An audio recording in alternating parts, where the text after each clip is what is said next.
Hello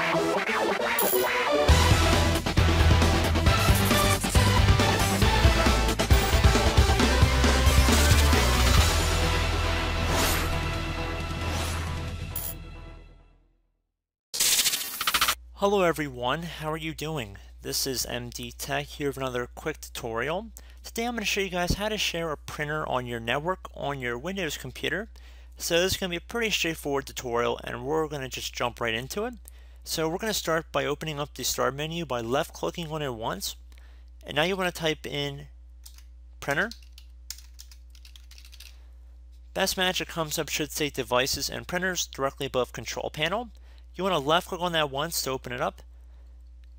Now there should be a bunch of printers listed here perhaps.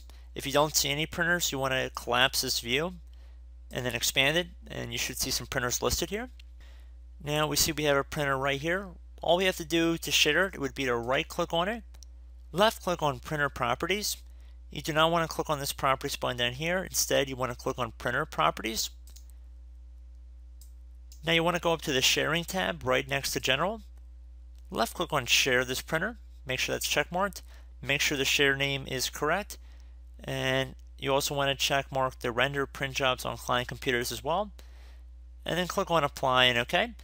And there you go guys, the printer has been shared to the network. So you have to make sure your other computers have the ability to also access shared folders and printers.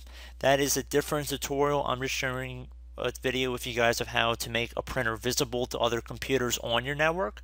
Your other computers have to obviously be able to be visible as well to this computer or it will not work. So pretty straightforward.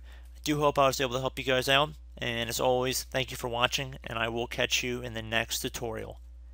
Goodbye.